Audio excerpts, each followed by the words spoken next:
নমস্কার বন্ধুরা, আপনাদের বাড়িতে যদি কেউ বৃদ্ধ ভাতা, বিধবা ভাতা অথবা প্রতিবন্ধী বা মানবিক ভাতা প্রকল্পে টাকা পেয়ে থাকেন বা এই সমস্ত প্রকল্পে টাকা পাবার জন্য যোগ্য হয়ে থাকেন, তাহলে এই ভিডিওটি আপনার জন্য খুবই গুরুত্বপূর্ণ। অবশ্যই ভিডিওটি শেষ পর্যন্ত দেখবেন। আর ভিডিওতে আপনাদের জন্য খুব গুরুত্বপূর্ণ এবং খুবই আনন্দের একটি খবর রয়েছে। বর্তমানে সরকারি তরফে যা যা ঘোষণা করা হয়েছে বর্তমান রাজ্য বাজেটে, তা নিয়ে কিন্তু পশ্চিমবঙ্গের প্রত্যেকটি বাসিন্দায় তারা কিন্তু খুশি হয়েছেন। বর্তমানে রাজ্য সরকার যেই বাজেট পেশ করেছে 22 তারিখ, সেই বাজেটে কিন্তু পশ্চিমবঙ্গের যে সমস্ত কর্মচারীগুলি রয়েছে, অর্থাৎ রাজ্য সরকারের সমস্ত কর্মচারীদের জন্যই কিন্তু কিছু না কিছু খুশির খবর ছিল।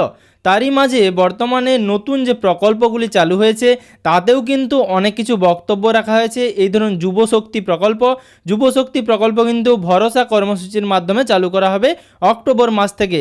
সেরকমই অন্নপূর্ণা যোজনায় 36,000 কোটি টাকা কিন্তু বরাদ্দ করা হয়েছে এক বছরের জন্য। সেরকমই 60 বছর অতিক্রম হলেই যে বৃদ্ধ ভাতা বা বার্ধক্য ভাতার জন্য আপনারা আবেদন করে থাকেন, এবং তার সাথে বিধবা ভাতা, যেটাকে উইডো পেনশন স্কিম বলা হয়, এবং তার সাথে প্রতিবন্ধী বা মানবিক ভাতা, এই প্রকল্পগুলি নিয়েও সরকারের তরফ থেকে রাজ্য বাজেটে নতুন ঘোষণা করা হয়েছে। আপনারা সকলেই জানেন এই তিনটি প্রকল্পে কিন্তু অনেক দিন ধরেই মাত্র 1,000 টাকা করে আপনারা মাসিক ভাতা পেয়ে থাকতেন, কিন্তু বর্তমানে এবারে রাজ্য বাজেটে যেরকম পশ্চিমবঙ্গের প্রত্যেকটি সরকারি কর্মচারী এবং কিছু কন্ট্রাকচুয়াল কর্মচারী, তাদের জন্য যেমন খুশির খবর ছিল, সেরকমই এই সমস্ত যে প্রকল্পগুলি ছিল যেগুলি অনেক দিন ধরেই আমাদের ভারতবর্ষে চালু ছিল, সেই সমস্ত প্রকল্পের যারা উপভোক্তা আছেন তাদের জন্য কিন্তু অত্যন্ত খুশির খবর। বর্তমানে সরকারের তরফ থেকে অনেকটা বেশি পরিমাণ টাকা এই প্রকল্পের জন্য আশা করা হয়েছিল, অর্থাৎ বেশিরভাগ ক্ষেত্রেই মানবিক বা প্রতিবন্ধী ভাতার ক্ষেত্রে টাকার পরিমাণটা যদি 3,000 করা হতো, তাহলে কিন্তু বেশিরভাগ উপভোক্তাই কিন্তু উপকৃত হতেন। এরকমটাই কিন্তু অনেকেই আমার ভিডিওতে কমেন্ট বক্সে কমেন্ট করে জানিয়েছিলেন। কিন্তু বর্তমানে রাজ্য সরকার যেই কর্মসূচি নিয়েছে এবং রাজ্য সরকারের তরফ থেকে নতুন বাজেটে যেরকম ঘোষণা করা হয়েছে, সেরকম ঘোষণা মেনে নেওয়া ছাড়া আমাদের আর কিছু করার নেই। তবে বর্তমানে সরকারি তরফে ঘোষণা করা হয়েছে এই বৃদ্ধ ভাতা, বিধবা ভাতা এবং প্রতিবন্ধী বা মানবিক ভাতা প্রকল্পে যারা টাকা পেয়ে আসছেন, তাদেরকে এবার থেকে অতিরিক্ত আরও 500 টাকা করে দেওয়া হবে। কারণ এর আগে 1,000 টাকা করে মাসিক ভাতা দেওয়া হতো, কিন্তু বর্তমানে এবার সেই টাকা বাড়িয়ে 500 টাকা অতিরিক্ত করে 1,500 টাকা করে মাসিক এই টাকা দেওয়া হবে। তো সুপ্রিয় দর্শক বন্ধুরা, বর্তমানে যারা বৃদ্ধ ভাতা বা বার্ধক্য ভাতার জন্য আবেদন করেছেন বা এখনও পর্যন্ত আবেদন করার যোগ্য কিন্তু আবেদন করেননি, তারা অবশ্যই এই প্রকল্পটির জন্য আবেদন করে ফেলুন। এবং তার সাথে বিধবা ভাতা বা মানবিক বা প্রতিবন্ধী ভাতা, যেই প্রকল্পগুলির মাধ্যমে প্রত্যেকটি মানুষই উপকৃত হয়ে আসছেন, তাদের জন্য কিন্তু খুশির খবর, তারাও এবার থেকে মাসে 1,500 টাকা করে পাবেন। এবার যারা নতুন আবেদন করতে চান তাদেরকে আমি জানিয়েছি যে ক্রাইটেরিয়াগুলো আপনারা সকলেই জানেন।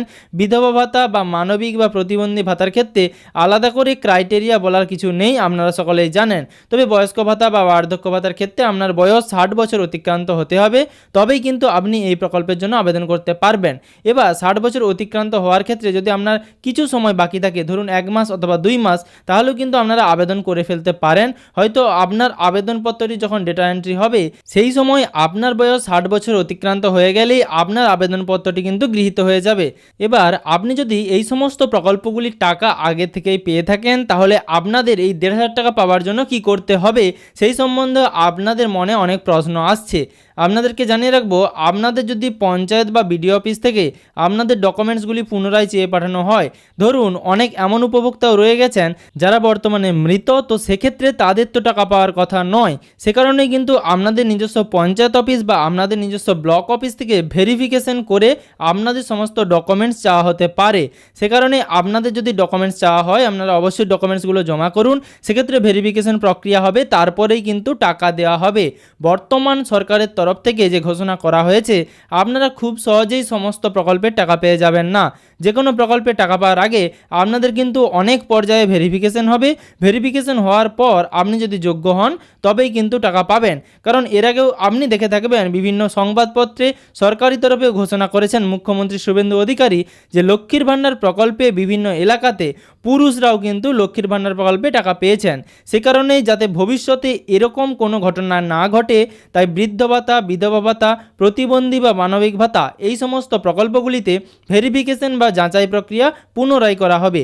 সে কারণে আপনাদের ডকুমেন্টস চাওয়া হলে আপনারা অবশ্যই ডকুমেন্টগুলো আপনাদের নিজস্ব এলাকার যে পঞ্চায়েত অফিস অথবা ব্লক অফিস রয়েছে সেখানে গিয়ে কিন্তু অবশ্যই জমা করে আসবেন।